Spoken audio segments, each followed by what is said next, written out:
जैसे कि आप सब जानते हैं कि 2024 में भारत सरकार ने नए कानून लागू किए हैं। उसी के अधीन भारतीय न्याय संहिता जिसमें पुराने आईपीसी के सेक्शंस को नए नंबर और नाम मिले हैं। इसी नए कानून में सेक्शन 498 ए के बराबर बीएनएस का सेक्शन 85 आता है। मेरे बेटे ने कुछ नहीं किया, पर फिर भी जेल भेज दिया गया, सिर्फ एक कंप्लेंट पर। दोस्तों, पिछली वीडियो में हमने देखा कि कैसे सेक्शन 498 ए या नए कानून के मुताबिक सेक्शन 85 बीएनएस का मिसयूज़ होता है और किस तरह झूठे केसेस में लोग फंस जाते हैं। आज के पार्ट 2 में हम बात करेंगे ऐसे फॉल्स केस में आप क्या डिफेंस ले सकते हैं और कैसे आप लॉ के यूज़ करके अपने आप को और अपनी फैमिली को बचा सकते हैं। सेक्शन 498 ए आईपीसी शादी के बाद विमेन प्रोटेक्शन के लिए बनाया गया एक पावरफुल कानून है, लेकिन क्या हर बार इसका यूज़ सच्चाई के लिए होता है? नहीं। दोस्तों, ये वीडियो उन लोगों के लिए है जो सेक्शन 498 ए या नए कानून के मुताबिक सेक्शन 85 बीएनएस के झूठे इल्ज़ाम का शिकार बन जाते हैं।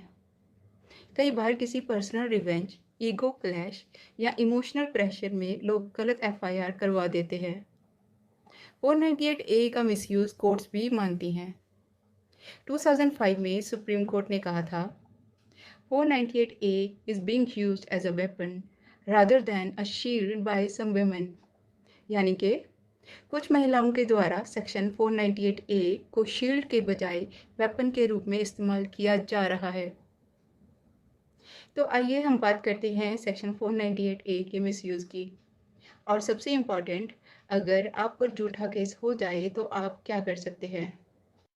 सबसे पहले, अगर आपको ये लगता है कि आपके खिलाफ झूठी एफआईआर दर्ज हो सकती है तो आप एंटीसिपेटरी बेल यानी कि अग्रिम जमानत के लिए कोर्ट में अप्लाई कर सकते हैं। आसान शब्दों में, गिरफ्तारी से पहले ही आप जमानत ले सकते हैं। और अगर एफआईआर ऑलरेडी रजिस्टर्ड हो चुकी है और आपके पास प्रूफ है कि एफआईआर झूठी है तो आप हाई कोर्ट में एफआईआर क्वैश करने के लिए एप्लीकेशन दे सकते हैं।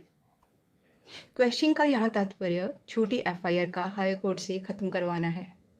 यानी कि अगर एफआईआर हो चुकी है लेकिन केस झूठा है तो आप हाई कोर्ट में एप्लीकेशन देके एफआईआर को ही रद्द करवा सकते हैं।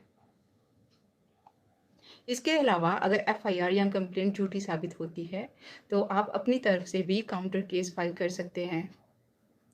सेक्शन 182 आईपीसी एंड बीएनएस का 217 जिसमें पुलिस को झूठी इन्फॉर्मेशन देना जिसके बेसिस पे किसी के खिलाफ एफआईआर रजिस्टर हो जाए, उसके साथ ही सेक्शन 211 आईपीसी बीएनएस 248 यानी कि झूठा क्रिमिनल केस दर्ज करवाना या किसी पर गलत तरीके से इल्ज़ाम लगाना, ये दोनों ही ऑफेंस नॉन कंपाउंडेबल हैं और सजा योग्य हैं। यहाँ नॉन कंपाउंडेबल से तात्पर्य ऐसे ऑफेंस जिसमें माफ़ी या कोर्ट के बाहर समझौता अलाउड नहीं होता और सिर्फ कोर्ट ही गिल्टी या नॉन गिल्टी का फैसला करता है। इसके अलावा आप मीडिएशन के जरिए भी सेटलमेंट कर सकते हैं। इसमें कई बार कोर्ट्स मीडिएशन सजेस्ट करते हैं जहाँ दोनों पार्टी शांति से मैटर रिजॉल्व कर लेते हैं। देखिए, हर केस अलग होता है, इसलिए कभी भी घबराएं नहीं और इमोशनल रिएक्शन में कुछ ना करें। हमेशा एक क्वालिफाइड एडवोकेट से गाइडेंस लेकर ही आगे का स्टेप लें, क्योंकि कानून में आपके राइट्स भी प्रोटेक्टेड हैं। नया कानून भले ही नाम और सेक्शन नंबर में बदला हो, लेकिन कानून का मूल मकसद अब भी वही है, सच को प्रोटेक्ट करना और झूठ से लड़ना। अगर कोई व्यक्ति झूठा केस करता है जैसे कि 498 ए का मिसयूज़ करता है तो उसके लिए भी सज़ा का प्रावधान है।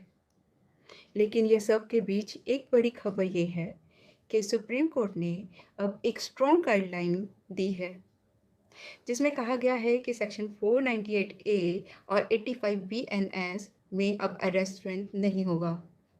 पुलिस पहले इंक्वायरी करेगी, एसएचओ को रीज़न लिखना होगा। इस जजमेंट में क्या क्या लिखा गया है और आपके केस पर इसका क्या इम्पैक्ट होगा, ये हम डिस्कस करेंगे अगले वीडियो पार्ट 3 में।